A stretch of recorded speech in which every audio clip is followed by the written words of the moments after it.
కాంగ్రెస్ అగ్రనేత సోనియా గాంధీ అస్వస్థతకు గురయ్యారు. దీంతో ఆమెను ఢిల్లీలోని గంగారాం ఆసుపత్రిలో చేర్పించారు. కడుపు సంబంధిత సమస్యలతో సోనియా గాంధీ ఆసుపత్రిలో చేరినట్టు గంగారాం ఆసుపత్రి వైద్యులు తెలియజేశారు. ప్రస్తుతం ఆమె ఆరోగ్య పరిస్థితి నిలకడగానే ఉందన్నారు. ఈ రోజు డిశ్చార్జ్ అయ్యే అవకాశం ఉన్నట్లు తెలుస్తోంది. ప్రస్తుతం సోనియా గాంధీని వైద్యులు పర్యవేక్షిస్తున్నారు.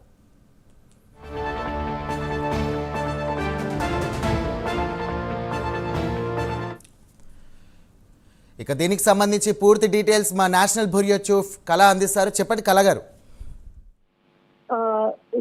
సాయి, యాక్చువల్లీ నిన్న కాంగ్రెస్ నాయకురాలు రాజ్యసభ ఎంపీ సోనియా గాంధీ కొంత అస్వస్థకు గురి కావడంతో నిన్న ఉదయం హుటాహుటిన వైద్యుల పర్యవేక్షణలో ఆమె గత కొన్ని నెలల నుంచి కూడా వైద్యుల పర్యవేక్షణలోనే ఉన్నారు. అయితే నిన్న ఉదయం కొంత స్టమక్ రిలేటెడ్ సంబంధించినటువంటి కొంత ఇబ్బంది తలెత్తడంతో వెంటనే గంగారాం హాస్పిటల్లో చేర్పించడం జరిగింది. అయితే ఎక్కడా కూడా ఈ విషయాన్ని మీడియా ముఖంగా కూడా ఎక్కడ కూడా బయటికి రాలేదు. కానీ నిన్న సాయంకాలము కొన్ని అంటే ఏదైతే హెల్త్ బులెటిన్ ని విడుదల చేశాక అంటే ఈ రోజు మార్నింగ్ గురువారం మార్నింగ్ రోజు ఈ విధంగా కొంత హెల్త్ ఇష్యూ తోటి అడ్మిట్ కావడం అనేది వైద్యులు చెప్పడంతో ఈ విషయం తెలిసింది. అయితే దాదాపు సోనియా గాంధీ వయసు 78 సంవత్సరాలు. ముఖ్యంగా ఏదైతే మనకు ఆమె హెల్త్ కండిషన్ అనారోగ్య సమస్యలతో దాదాపు ఒక 3-4 ఇయర్స్ నుంచి కూడా హెల్త్ ఇష్యూస్ తో తాము బాధపడుతూ ఉంది. అయితే ముఖ్యంగా కాంగ్రెస్ బాధ్యతలంతా కూడా అటు రాహుల్ గాంధీకి అటు ప్రియాంక గాంధీకి కూడా షేర్ చేసి ఆమె అంటే బాధ్యతలంతా కూడా అప్పగించి తను కొంత రిలాక్స్ అవుతున్నటువంటి సందర్భం అని చెప్పవచ్చు. ఇక్కడ గత పార్లమెంట్ లో మనకు ఫిబ్రవరి 13నే పార్లమెంట్ బడ్జెట్ సమావేశంలో చివరిసారిగా మనకు రాజ్యసభలో సోనియా గాంధీ చివరిసారిగా బహిరంగంగా కనిపించినటువంటి సందర్భం.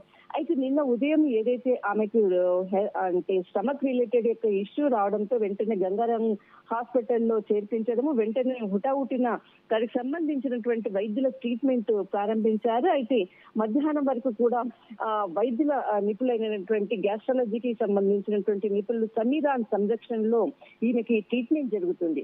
అయితే ముఖ్యంగా సాయంకాలము ఏదైతే హెల్త్ బులెటిన్ కి సంబంధించినటువంటి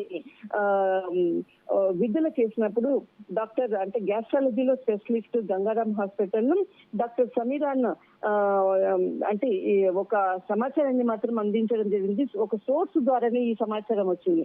అయితే ఏదైతే ఉందో తనకు స్టమక్ రిలేటెడ్ ఏదైతే ప్రాబ్లం ఉందో కొంత కంట్రోలింగ్ ఉంది. అయితే ఎటువంటి ప్రాబ్లం లేదు, భయపడాల్సిన అవసరం లేదు, రేపు డిశ్చార్జ్ అయ్యేటటువంటి అవకాశం ఉంది అన్నది నిన్న సాయంకాలం చెప్పడం జరిగింది.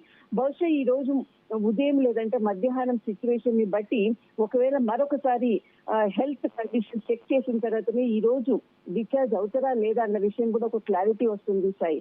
అయితే ముఖ్యంగా గత కొన్ని రోజుల నుంచి కూడా ఏదైతే ఆమెకు హెల్త్ కి సంబంధించినటువంటి బులెటిన్ మీద కూడా అటు కాంగ్రెస్ వర్గాలు కూడా చాలా మంది భయపడుతున్నటువంటి అంటే సిచ్యువేషన్ అని చెప్పవచ్చు. నిన్న ఉదయం ఏదైతే గంగారాం హాస్పిటల్లో జాయిన్ అయ్యారు అన్నటువంటి విషయాన్ని నిన్న సాయంకాలము కొంత మీడియా ముఖంగా తెలియడంతో వెంటనే కాంగ్రెస్ వర్గాలంతా కూడా రాత్రి అంతా కూడా మెసేజ్లతోటి అంతా కూడా ఏమైంది అన్నటువంటి సమాచారాన్ని తెలుసుకునే ప్రయత్నం చేస్తున్నారు. కానీ ఎక్కడ కూడా అలాంటి హెల్త్ కి సంబంధించినటువంటి ఇష్యూ సీరియస్ కండిషన్స్ ఏమీ లేదన్నది మాత్రము కొంతమంది సీనియర్ నాయకులు రాత్రి చెప్పడంతో కొంత ఎవరైతే కార్యకర్తలు అనుకోవచ్చు, అంత దేశంలో ఉన్నటువంటి అభిమానులు అనుకోవచ్చు, అందరూ కూడా కొంత ఆమె త్వరగా కోలుకొని బయటికి రావాలి అంటూ కూడా చెప్తున్నారు. అయితే మొత్తం మీద మాత్రం ఈ రోజు ఉదయం ఒకసారి మరి డాక్టర్ల పర్యవేక్షణలో